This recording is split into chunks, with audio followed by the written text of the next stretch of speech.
right, Clean Freaks. My name is Hank Balch. You're watching the 2024-25 Beyond Clean Vendor Management Expert Series with our expert in-house today, Matthew Rechin, the Chief Commercial Officer at ReadySet Surgical. Welcome back to the studio today, Rex. Thanks, Hank. Glad to be here. Man, we've had a great series, and we have talked about so many topics that are not just hypothetical. Oh, yeah, it'd be nice to think about these things, but this is the daily life of not only sterile processing, but all of our partners in the OR, all of our partners on the rep side. We are living the experiences that we've talked about, from staffing challenges to productivity, to integrations, to the dark data piece that you referenced. I'm still stuck on that from last month. Today, though, we're going to wrap this series, this 12-part run, talking about modernizing our processes with technology. And it's a really interesting time, I think, in general, in sterile processing, because I've described our industry, like our little niche within the hospital, typically being anywhere from 10 to 15 years behind the operating room. They're getting the investment, they're getting the robots, and then a couple years later, everyone's realizing, oh yeah, we should probably change something in SPD to support all the complexity and all the innovations. And so we're kind of a hodgepodge of 1980s tech, 1990s tech, 2000, which is still 25 years ago. Like 2000 is a long time ago now. And then, yeah, we got technologies that are cutting edge, all mixed up into one. So how do we confront and operate in a department that is that hodgepodge of things and try to pull it all into the 21st century? Wow. We could talk about this for a long, long time, but you nailed it to begin with. A lot of hospitals are that hodgepodge of systems and products and technologies that they have, and it's a result of kind of bolting technology onto existing technology in the hopes of solving, a specific problem. Years and years ago, hospitals used to say, well, let's get a point solution. It's a very limited scope solution. It'll fix this one thing. But we don't live in a world that allows that to happen anymore, and hospitals can't afford to do it. So you need products that have a pretty broad impact across a number of areas. So, and in doing that, the technology that's out there, you can't have something that is so out there from a technology point of view that it's difficult for your people to use. I'm sure you remember, I've been in any number of sterile processing departments from back in the day, where the first thing the sterile processing leader does is show me their binder of all of the IFUs that they have and all of those things. They're still out there. They absolutely are still out there, and they're incredibly useful.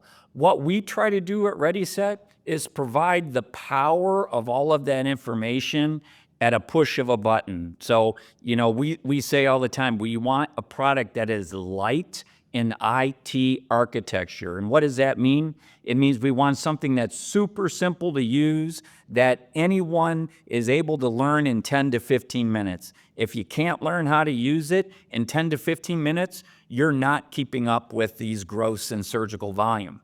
So the ReadySet platform, from the moment a case gets scheduled all the way through until the case gets built, easy to use, integrates with all of your systems, regardless of what you have, when you got it, who did it, which brand it is. The ReadySet system is able to integrate with those things to give you the data that you need to do your job today and give you the predictive data you need to plan better for tomorrow. Well, let me ask you a question that I don't know the answer to. And that's usually most of my questions. Yeah, if so you I don't know why then I'm I'm phrasing it worried that out way. you. Well, go ahead. Yeah. So, specific in the sterile processing space, as we've alluded to, there's been a lot of technology come online in the last 5-10 years, like with the ability to integrate. However, there is also a reality that they're not all integrating with each other, and there's customers that are deciding not to integrate for various reasons. But just from the tech side, do you sense, like, is there a spirit of collaboration broadly between all these technologies that are jumbled in the same department, or is there friction? And if there is friction, why would you say there's friction if what you said with interoperability is true?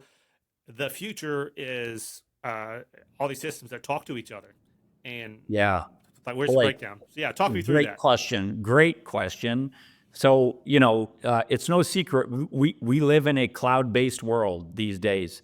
You want to be able to turn your oven on when you're not at home, you can do that. That's Yeah, because that it's crazy. technology is in the cloud and everyone can access the cloud.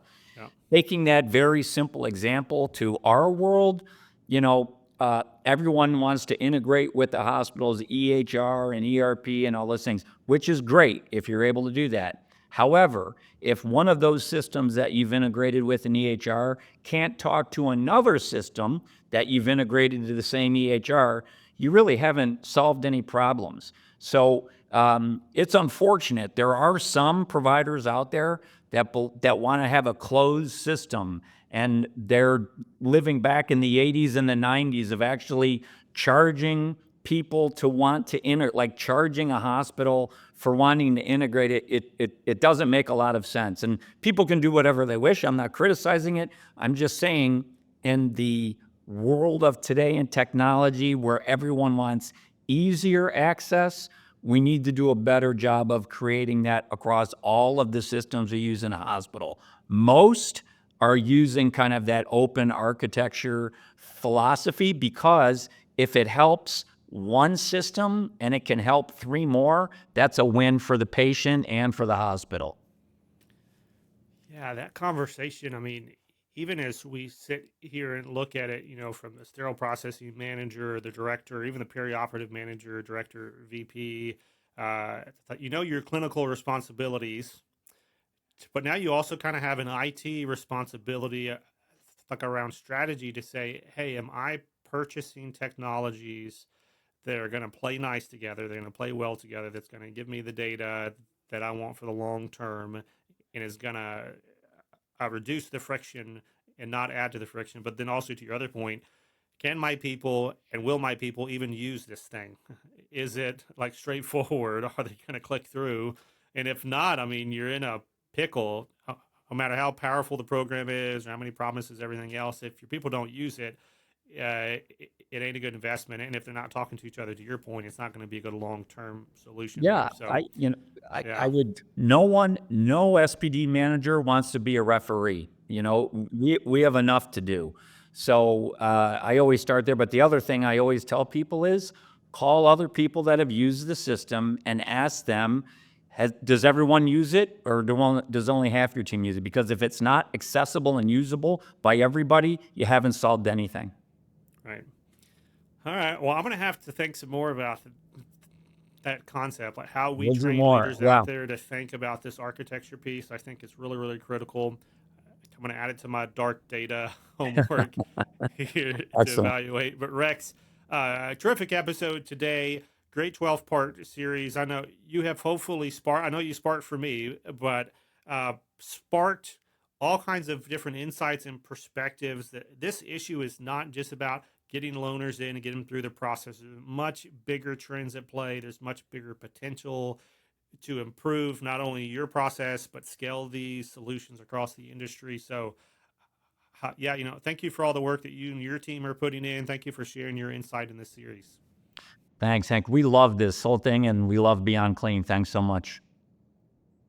And for everybody who's been tuning in to this 12-part series, please get connected with Rex. He's not going away anywhere, even if this series is wrapping up. So you can contact him through LinkedIn, and we're going to have the links and stuff to the show notes as well.